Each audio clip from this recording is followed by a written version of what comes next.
Out of the 11 SPY sectors, there's 4 sectors in total that are currently standing out, showing us signs of rolling over. That's the technology sector, the financial sector, the communication sector, and the utility sector.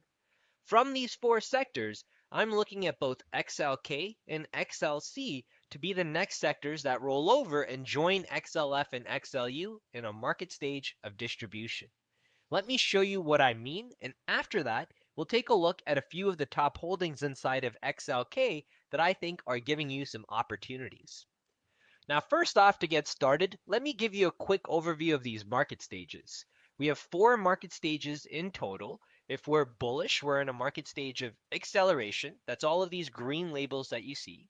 If we're slightly bullish, we're in a market stage of accumulation. That's what you see with XLK and XLC. You'll also see the market stage in accumulation if we're losing steam from acceleration and making our way down to our bearish stage.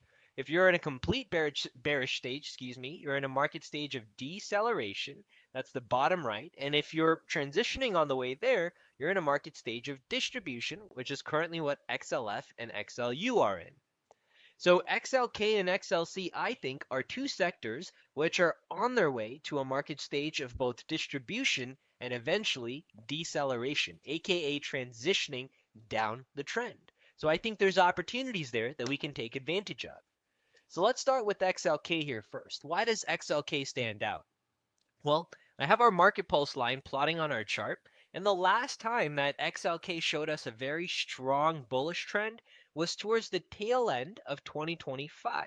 This is November 2025, and after that, we've started to just get choppy and started to enter a narrower and narrower range.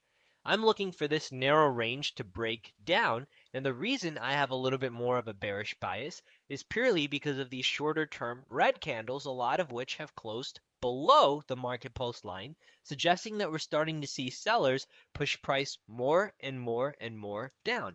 That's the way I'm looking at XLK. Now, inside of XLK, if we take a look at some of its top holdings, so XLK loads, you'll see you have NVIDIA, Apple, Microsoft, Broadcom, Micron, AMD, Palantir.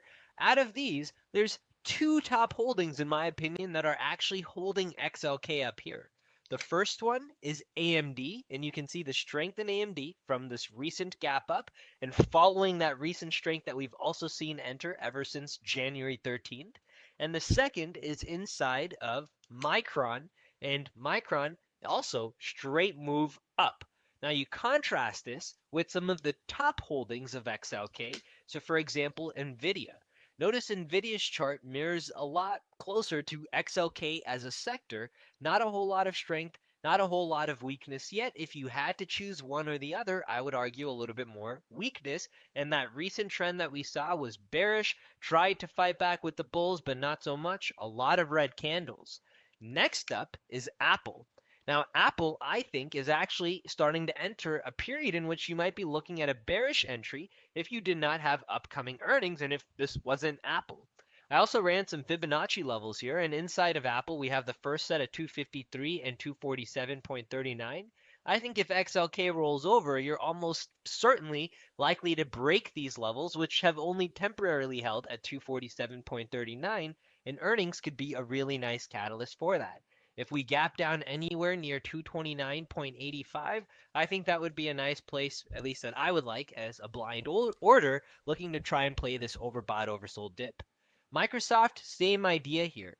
You're pulling back to the market pulse in a trend that is very much in a current market stage of deceleration, suggesting we have a bearish trend. We're pulling back to the market pulse. This is the second pullback, first pullback, second pullback, looking for a price to continue to keep selling down and at least hit our previous lows near 441.91. So Apple, Microsoft, 2 stocks inside of XLK that I think are actually starting to offer you some bearish opportunities, though they do have upcoming earnings. Broadcom, take a look at it. Another one with bearish market pulse activity.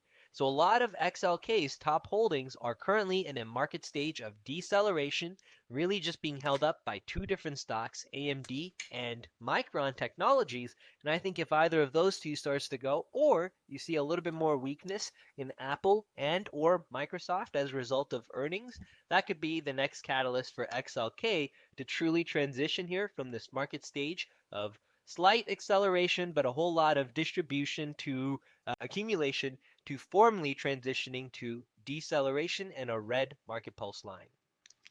So that's XLK. Now, beyond XLK, we also have XLC as another sector in which we're coming up into previous resistance. Now, if we take a look at the top holdings inside of XLC, we have Meta, Google, Netflix, Comcast, Disney, Electronic Arts, Take-Two, Verizon. And out of these, the most obvious one holding up XLC right now is Google, and Goog, very clear strength here, and it almost feels like every single time we have a dip opportunity in Google, you should almost be buying that dip right now, especially with intraday volatility. Beyond Google, though, the only other ticker that I could find in the top holdings that had a positive market pulse was Comcast. Beyond this, if you take a look at, say, Meta, a top holding, Meta, slight weakness mirroring the chart of XLC, upcoming earnings coming up into previous weakness.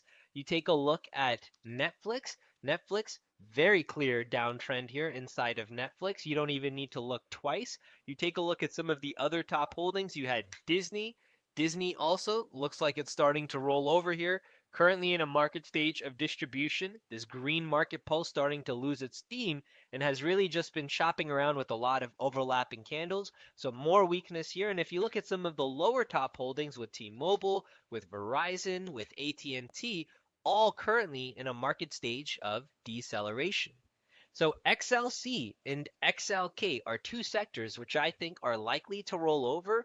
And I'm looking at this upcoming earnings inside of Apple, Microsoft, and Meta to be our potential catalyst for these two sectors to join XLF and XLU with the market stage of distribution to even potentially deceleration.